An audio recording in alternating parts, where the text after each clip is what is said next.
Circle example question ரொம்ப important இது. If two intersecting chords of a circle make equal angle with the diameter passing through their point of intersection. அப்படின்னா என்னென்னா ரெண்டு card இருக்குது, அது ரெண்டு இன்டர்செக்ட் ஆகிருக்கு. அந்த இன்டர்செக்ஷன் பாயிண்ட் வழியாக ஒரு டயமீட்டர் போகுது.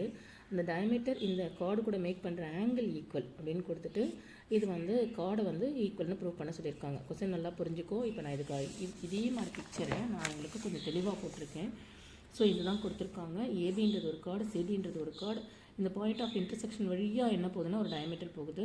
டயமீட்டர் வந்து பாசிங் த்ரூ சென்டராக இருக்கும். இப்போது இந்த மாதிரி இந்த ஆங்கிளும் ஈக்குவல் கொடுத்துருக்காங்க. என்ன கொடுத்துருக்காங்கன்னா இந்த பாயிண்ட் ஆஃப் இன்டர்செக்ஷன்லேருந்து டயமீட்டர் கூட மேக் பண்ணுற இந்த ஆங்கிள் 1 ஆங்கிள் 2 ஈக்குவல் அப்படின்னா இந்த கார்டு ஈக்குவல்னு ப்ரூவ் பண்ண சொல்லியிருக்காங்க. இதை நம்ம எந்த கான்செப்ட்டில் போடுவோம் அப்படின்னு பார்த்தோன்னா, இந்த கார்டு வந்து சென்டர் ஆஃப் த சர்க்கிள்லேருந்து ஈக்குவல் டிஸ்டன்ஸில் இருக்குது அப்படின்னு ப்ரூவ் பண்ணால் இந்த கார்டு வந்து ஈக்குவல். இந்த சென்டர் ஆஃப் த டிஸ்டன்ஸ் வந்து கார்டுக்கு இருக்கிற டிஸ்டன்ஸ் ஈக்குவல் அப்படின்னு சொன்னால் நம்ம இந்த கார்டு ஈக்குவல்னு சொல்லலாம். அந்த கான்செப்ட்டில் தான் போட போகிறோம். அதுக்காக நம்ம என்ன பண்ணிக்குவோம் அப்படின்னு பார்த்தோன்னா, சென்டர் ஆஃப் த சர்க்கிள்லேருந்து ஒரு பர்பண்டிகுலர் லைன் ரெண்டுத்துக்கும் கார்டுக்கு வரைஞ்சிக்குவோம். சென்டர் ஆஃப் த சர்க்கிள்லேருந்து பர்பண்டிகுலர் லைன் வரைஞ்சிருவோம்.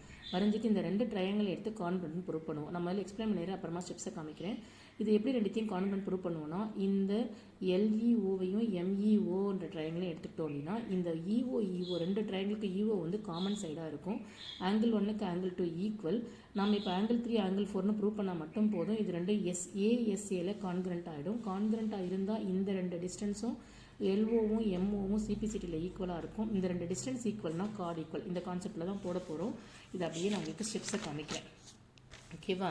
ஸோ என்ன போட்டிருக்கோம் அப்படின்னு பார்த்தோன்னா, என்ன given angle 1 is equal to angle 2. என்ன ப்ரூவ் பண்ண போகிறோம்? ஏபிசி ஈக்குவல் டு சிடின்னு ப்ரூவ் பண்ண போகிறோம். எல்இஓவை எடுத்துக்கிறோம். இது ப்ரூவ் பண்ணுறதுக்கு இந்த ஆங்கிள் 3 இஸ் ஈக்குவல் டு எவ்வளோன்னு பார்த்தா ஆங்கிள் 1.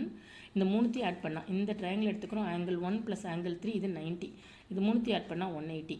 அப்படின்னா 3 மட்டும் எவ்வளோ அப்படின்னு பார்த்தோன்னா, ஆங்கிள் 3 மட்டும் எவ்வளோ அப்படின்னு பார்த்தோன்னா angle 1 plus angle 3 plus 90 is equal to 180. அப்போ 3 மட்டும் எவ்வளோனா இந்த 180 இங்கே இருக்கும். இது ரெண்டு இந்த பக்கம் போச்சுன்னா -90 -1 ஆகிடும்.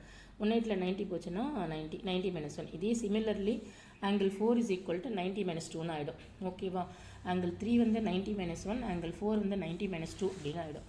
இப்போ ஆங்கிள் 1 ஆங்கிள் 2 ஈக்குவல்னா 90 -1 90 -2 ஈக்குவல். அதனால் ஆங்கிள் 3யும் ஆங்கிள் 4ம் ஈக்குவல். ஓகேவா?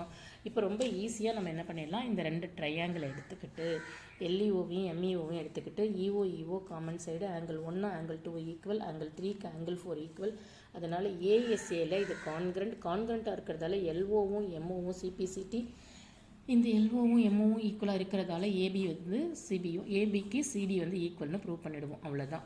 ஸோ இது ரெண்டு கான்கிரண்ட் ப்ரூவ் பண்ணுறதுக்கு இந்த 3, 4 ப்ரூவ் பண்ணுறது தான் கொஞ்சம் கஷ்டம்.